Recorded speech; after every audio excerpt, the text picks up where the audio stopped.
Olá, tudo bem? Eu sou a professora Sheila Rodrigues, do componente de Língua Portuguesa. Vamos ver o que nós temos para a nossa aula de hoje? Temos a aula de número 19, revisão e avaliação. Vamos seguir para a nossa aula?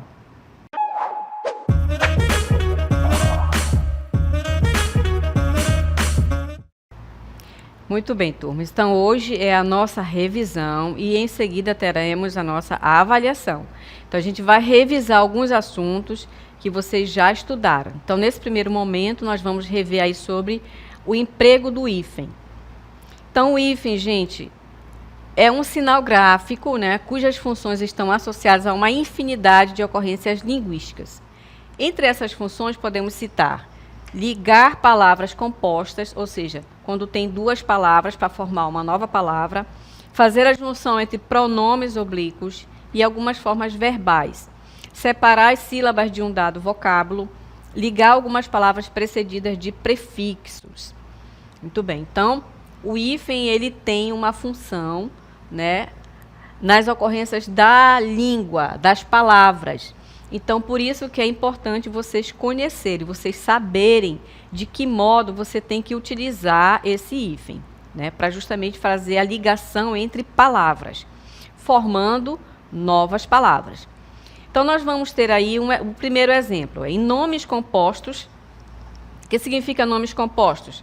Significa que os elementos conservam a sua autonomia fonética e acentuação própria. Porém, eles podem perder, né, a sua significação individual, unindo-se para construir um conceito único. Então, ou seja, vai formar uma nova palavra e vai formar novos vocábulos, certo? Então, como nós temos o exemplo, vejam bem, que eu tenho a palavra amor perfeito aqui, certo? Então, aqui já está na forma composta. Nós temos duas palavras. Sendo que se eu tiver a palavra amor sozinha, ela vai ter um sentido, um significado, né? Que está relacionado aos nossos sentimentos. O amor é um sentimento, né? A palavra perfeito também, se ele estiver sozinha, essa palavra estiver sozinha, é algo de que não tem defeito, né? Perfeito significa algo que não tem defeito.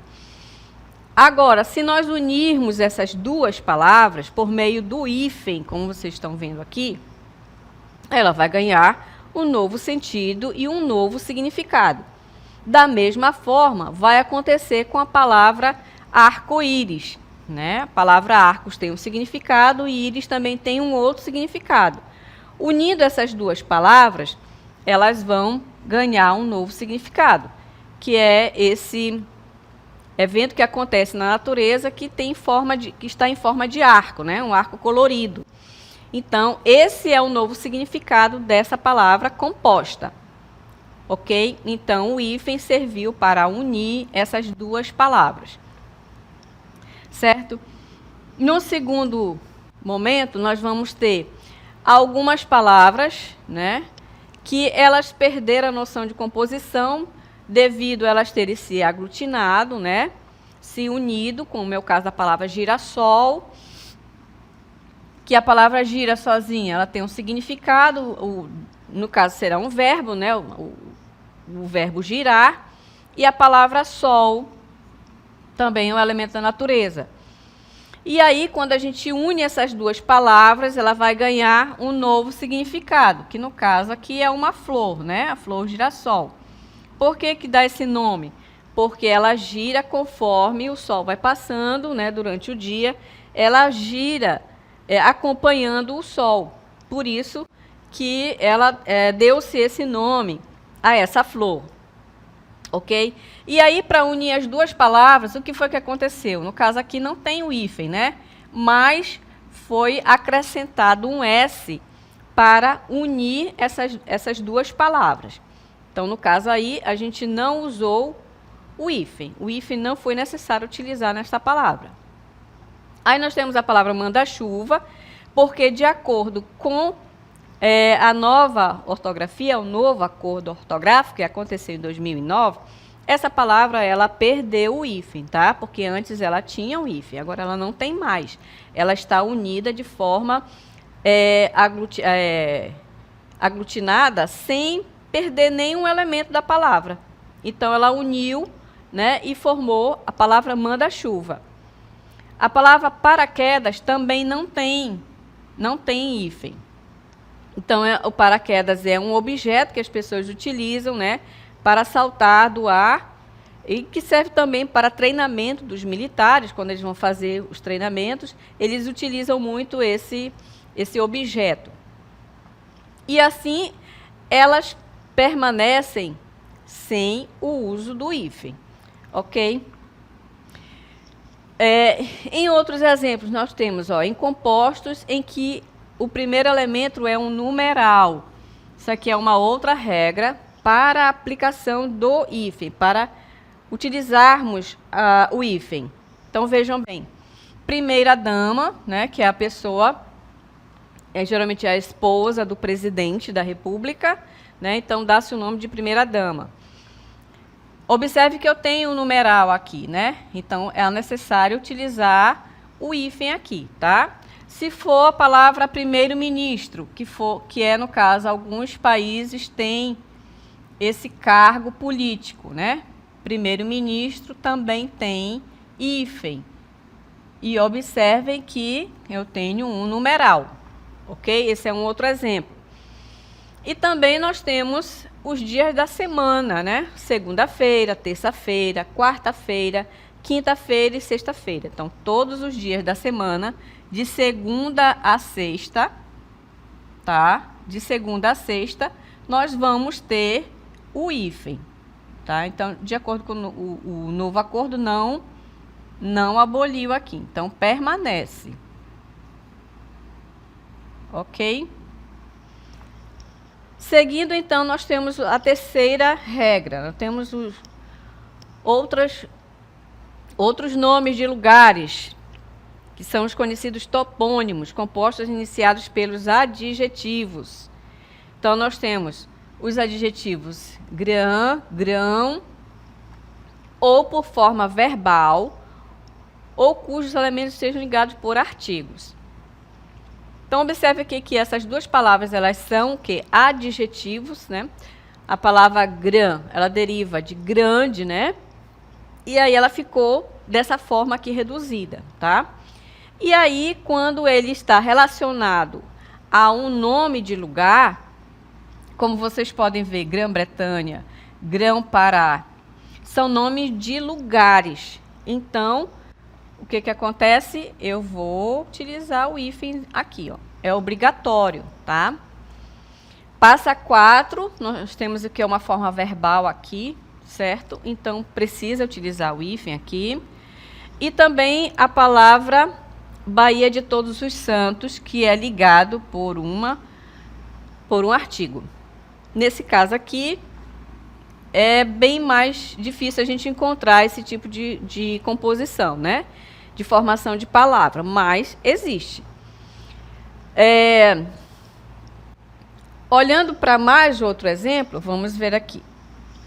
Nós temos outros topônimos, como é o caso da palavra Guiné-Bissau, que é o nome de um país da África. Então, preciso utilizar aqui, ó, o hífen, tá? Como é o nome de um país, então, coloca-se o hífen para unir as duas palavras. Certo, turmas? E aí nós temos agora palavras que são ligadas pelo hífen, que nomeiam plantas, que nomeiam animais, certo? Que tem a ver aí com a natureza. Então, vejam bem que a palavra erva doce é um tipo de erva que a gente faz chá, não é? Então, ela está ligada ao quê? A plantas, né? Então, usa-se o hífen. Feijão verde é o quê? Leguminosa. Então, a gente precisa também utilizar aqui, ó, o hífen para unir as duas palavras. Então, observe que para cada formação de palavra, nós temos o quê? Um sentido e um significado, certo? Por quê? Porque se eu for falar a palavra sozinha, a palavra erva sozinha, ela vai ter um sentido. Se eu disser doce, também, de acordo com o dicionário, ela vai ter também um significado. A questão é que quando a gente une essas duas palavras, elas ganham um novo significado. A palavra feijão verde, a gente sabe o que é feijão, né? É um grão. E verde é o estado como ele se encontra. Ele ainda não está maduro, né? Ele está no estado verde. Então, as duas palavras sozinhas, elas têm um significado. No momento que eu uno essas duas palavras, elas vão ganhar um novo significado. Que no caso é uma leguminosa no estado que ele ainda não está maduro, certo? Cobra d'água é um animal.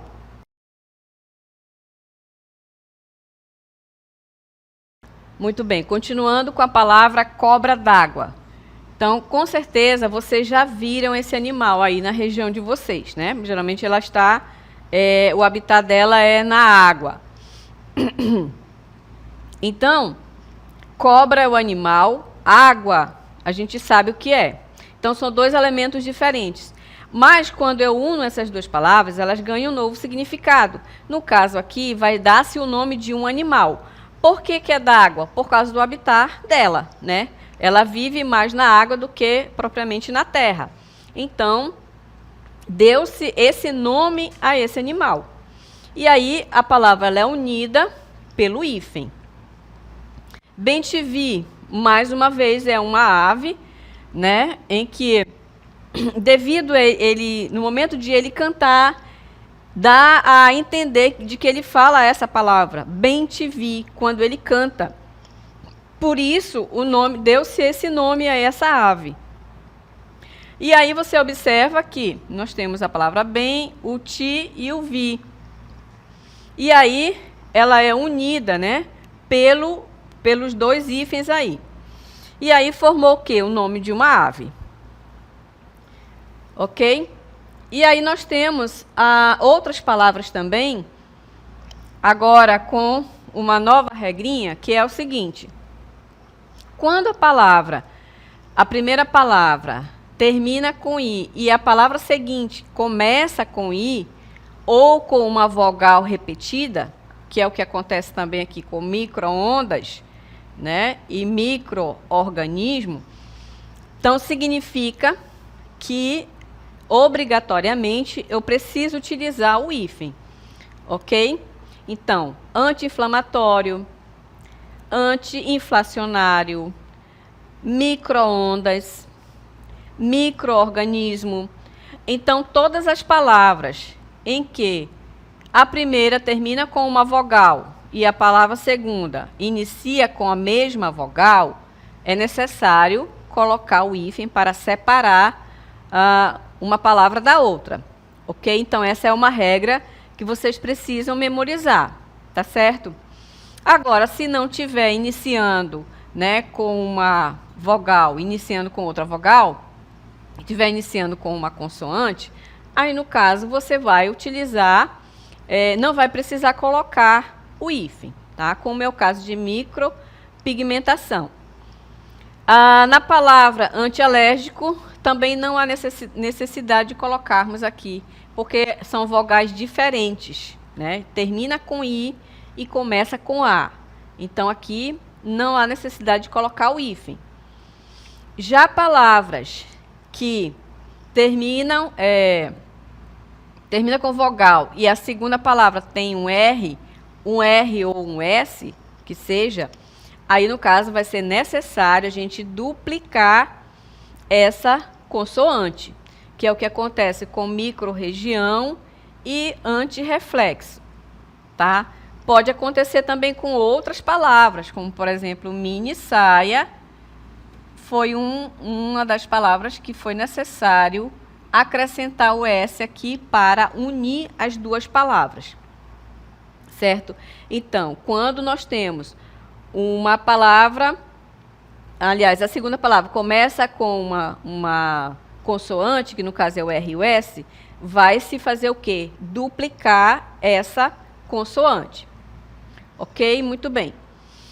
E aqui a gente vai só mostrar um quadro para vocês, das palavras que têm hífen e das que não têm hífen, que é o caso de anti-inflamatório, anti-inflacionário, micro-ondas, micro-organismo. Então, todas elas têm o hífen.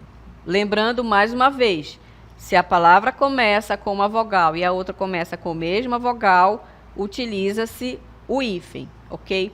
Não importa aqui o prefixo, tá? Não importa o prefixo, importa é o que a vogal a qual termina a primeira palavra e inicia a segunda palavra, certo?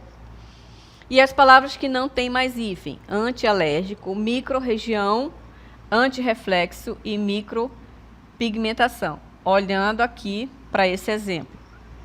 Quando começa com R ou com S, essas duas palavras, é necessário haver uma duplicação do R ou do S para fazer a ligação entre as duas palavras. Certo, gente? Tem outra regra também quando a segunda palavra começa com H. Quando começa com H, é necessário também colocar o hífen, né? Por exemplo, eu falo anti-higiênico. Olha, anti-higiênico também precisa colocar o hífen aqui, ó. Se eu tenho a primeira palavra e a segunda palavra começa com H, é necessário aplicarmos o uso do hífen, certo? E assim vai acontecer com todas as outras palavras. Não importa aqui o prefixo, tá? Se a segunda palavra começar com H, eu tenho que utilizar o hífen, certo, turmas? Então, é por isso que é importante a gente conhecer o emprego do hífen. Por quê? Porque vocês estão no 6º ano ainda, né? Iniciando o ensino fundamental 2, então vocês têm ainda muitos anos para estudar. Então, é necessário vocês aprenderem como escrever as palavras, de que maneira se escrevem as palavras, porque vocês vão passar muito tempo ainda, né, para constituir o ensino da língua portuguesa, já que todo mundo se comunica com a língua portuguesa, escreve na língua portuguesa, fala na língua portuguesa, e aí você precisa conhecer a escrita das palavras, certo? Então, vocês saíram recentemente do ensino fundamental 1, né, que é todo o processo de alfabetização, de conhecer a parte mais fundamental e básica da educação da língua portuguesa, e do 6º ano em diante vocês seguirão os estudos. Então, é necessário, né, que vocês conheçam a grafia das palavras, principalmente agora, né, com o novo acordo ortográfico, que nós conhecíamos, né, a grafia das palavras até 2008, né? Então, por exemplo, eu fui alfabetizada de uma maneira, né? E todos os outros professores foram alfabetizados dessa maneira, né? Aprendemos a escrever as palavras de uma forma, e aí quando veio o acordo ortográfico, justamente para unificar a língua portuguesa de Portugal, né? Em relação aos outros países os quais foram colonizados por Portugal. Então, essa modificação não aconteceu só no Brasil, mas ela aconteceu em todos os outros países da África, né, que também falam a língua portuguesa. Então, mesmo com a independência do Brasil, já há muitos anos, né, nós percebemos que a língua portuguesa ela ainda continua atrelada, né, aos acordos da língua portuguesa que é falada, escrita em Portugal. Então, daí a gente percebe, né, que a língua ela acontece num processo dinâmico, né? A língua ela é viva, ela passa por processos. Então, devido a isso, é necessário haver algumas atualizações, né, na escrita das palavras, né? Porque a gente se comunica e a gente escreve na língua oficial brasileira, né, da língua portuguesa, que no caso eu considero, né, uma língua portuguesa a brasileira, né? Porque a nossa língua ela foi constituída de acordo com a formação do Brasil, a formação histórica, né? Porque nós não temos só influência do latim e do grego, nós temos influência das línguas indígenas, nós temos influência da língua africana. Então, a nossa língua, ela é mista, né? Além, claro, de ter também influência das línguas irmãs, no caso italiano, e outras línguas irmãs que também influenciam muito, o espanhol, por exemplo, também. Então, a língua portuguesa do Brasil, né, a gente pode até perceber na fonética, nos sons, né, nas articulações das palavras.